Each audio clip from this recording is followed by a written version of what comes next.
आगे बढ़ें और आपको ये बताएं कि मारूफ टिकटॉकर हरीम शाह ने रुयते हिलाल कमेटी के साबिक रुकन मुफ्ती अब्दुल कवी को थप्पड़ जड़ दिया। मुफ्ती कवी को थप्पड़ वीडियो सोशल मीडिया पर वायरल हो गई। हरीम शाह ने भी थप्पड़ मारने का एतराफ़ कर लिया। कहा नाजेबा गुफ्तगू और गलत हरकतों पर थप्पड़ रसीद किया।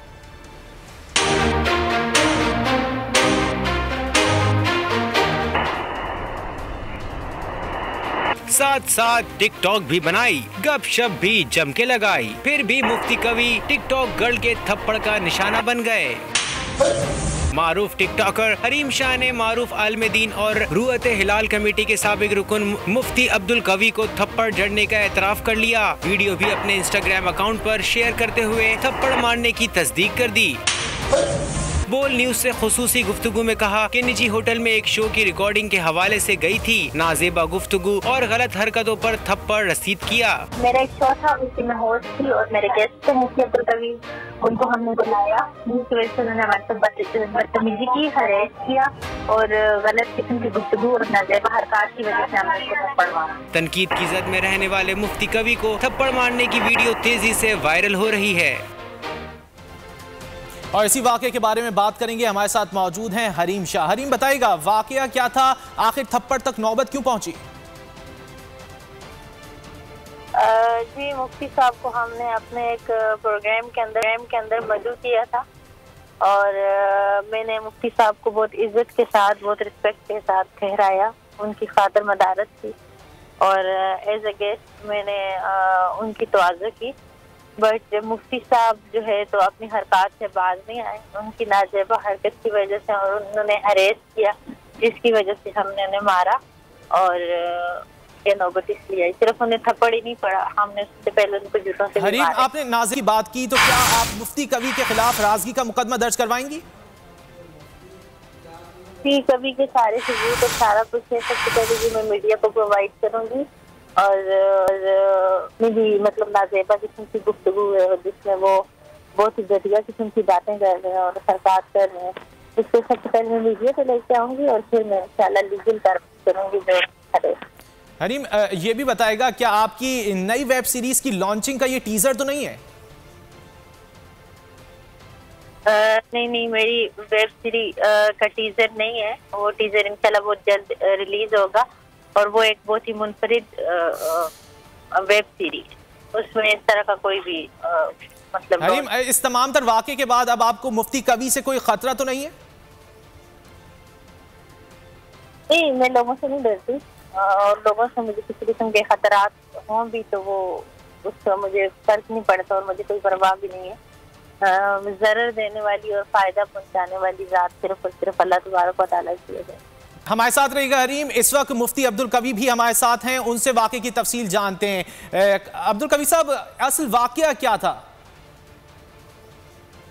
बात यह है कि मैं तो मेहमान था, उन्हीं की दावत पे मैं आया और जिस वक्त मैं एयरपोर्ट पे पहुंचा तो मेरे अपने दोस्त आए हुए थे लेने के लिए। तो हरीम शाह भी थे। उन्होंने मुझे कहा कि जी आप हमारे साथ चले, हमने आपका जनाब गेस्ट हाउस में कमरा है। तो मुझे चूँकि उन पर एतमाद भी नहीं था, चूँकि पहले भी वो इस तरह के मामलात कर चुकी थी, तो उन्होंने कहा जी मैं कलमा भी पढ़ती हूँ, इस्तिग़फ़ार भी करती हूँ। आज के बाद आप मेरे रहबर और रहनुमा हैं और मैं आपके साथ चलूँगी और इस्लाही कामों के हवाले से। मैं फिर इसके बावजूद भी उनके साथ नहीं गया, मैं अपने दोस्त के साथ ही उसी की गाड़ी पर रवाना हो गया। आगे जनाब जब चले तो उन्होंने कहा जी वो अपना पठान एक है, उनका होटल है, उसके ऊपर खाना है। तो मैं वहाँ चला गया, वहाँ तो बहुत सारे लोग बैठे हुए थे।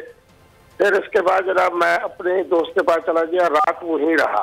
उसके बाद सुबह को जनाब मुझे खुद लेने के लिए मैंने जब वहाँ पहुंचा तो मैंने कहा भी मैं तो अलहदा सीट पे बैठूंगा जहाँ एंकर बैठते हैं और वो दूसरी तरफ ये मोहतरमा हरीम शाह भी थी और एक और मोहतरमा भी थी। बहरहाल वो 40-45 मिनट की रिकॉर्डिंग हुई। तो आप एतमाद करें, ऐसी कोई बात नहीं होगी। बाकी उनका ये कहना है कि जी मैं फौज बात तो करता हूँ, अल्हम्दुलिल्लाह मेरी ज़बान तो हमेशा मीठी रही है, मैंने तो हमेशा अच्छी बात की है, मैंने उनके कलमे के ऊपर एतमाद किया है। किसी किस्म की मैंने कोई ऐसी बात नहीं की जो फौज में आती हो। बाकी जो कुछ उन्होंने किया आप समझते हैं कि अखलाकी तौर पर भी मुनासिब नहीं है। फिर जिसके बाद हम वहाँ पहुंचे गेस्ट हाउस में तो उन्होंने कहा कि जी आए, आपका कमरा यहाँ मौजूद है। मैंने कहा रात भी मैं नहीं रहा, यहाँ आज भी मैं नहीं रहूंगा, मैं अपने दोस्त हैं उनके यहाँ रहूंगा, क्योंकि थोड़ा सा मैं उनसे खौफजदा था। तो उसके बाद उन्होंने कहा चलो एक चाय तो पी ले, आप खुद देख लें कि चाय पी के मैंने जनाब जैसे ही उसको कप को रखा तो 3 सेकंड का ये सारा मामला है, वो आई और उनकी शक्ति जो है वो आयशा, उसने हाथ उठाया और पीछे मैंने देखा कि हरीम शाह थप्पड़ तक नौबत इस वजह से पहुंची, उनकी जानिब से कहा गया है कि फुहश गुफ्तगू की गई आपकी जानिब से। मोहतरम बात यह है कि अल्लाह तबारक व तआला ने हमेशा मेरी हिफाजत फरमाई है, करोड़ों लोगों के दिलों में मेरी मोहब्बत है। यही कुछ ही है बदतमीजी जो उनकी सेक्रेटरी आयशा ने की है। अगर वो कहते हैं कि जनाब मैंने किसी तरह और तरह से भी पिटाई की है तो उनसे हल्फ ले ले, और हल्फ यकीनन वो इसलिए नहीं दे सकेंगी कि मुझे मालूम है कि वो जानती हैं कि हल्फ क्या होता है और हल्फ की सजा क्या है। ये जो उनकी इस तरह की गुफ्तगू है वो अपनी शोहरत के लिए जो कुछ कर रही है, बहरहाल मैंने उनका मामला अल्लाह के सपोर्ट कर दिया है। मैं हल्फर कहता हूँ कि हरीम शाह का ये वाक़या जो हुआ है इसमें आयशा ने मेरे ऊपर हाथ उठाया है, हरीम शाह ने न मेरे ऊपर हाथ उठाया है। मुसलसल ज़नाना स्कैंडल्स की जद में रहते हैं, आखिर इसकी वजह क्या है? बात यह है कि 1982 से अल्हम्दुलिल्लाह मैं अपने दारुल इफ्ता से वाबस्ता हूँ, फिर 2000 से इस्लामी अदालत इंसाफ को चला रहा हूँ। हजारों की तादाद में मैंने खवातीन के निकाह के और तरसीक के मसाइल को हल किया है। 90,000 से ज्यादा लोग जो है खवातीन और हजरात मेरे साथ सल्फे बना चुके हैं। किंदील बलोच का जो मामला था वो भी अल्लाह के सपोर्ट हमने किया। हरीम शाह का मामला भी हम अल्लाह के सपोर्ट कर रहे हैं। मुझे ये दिल, मेरा ज़मीर मुतमईन है, मेरे से प्यार करने वालों का ज़मीर मुतमईन है कि आज तक अल्हम्दुलिल्लाह किसी खानदानी औरत ने और किसी ऐसी औरत ने जिसके बारे में कहें कि उसके अंदर अल्लाह ने शराफत आपका और मौक़िफ़ भी आ गया, जबकि हरीम शाह का मौक़िफ़ भी आ गया। आप दोनों का बहुत शुक्रिया।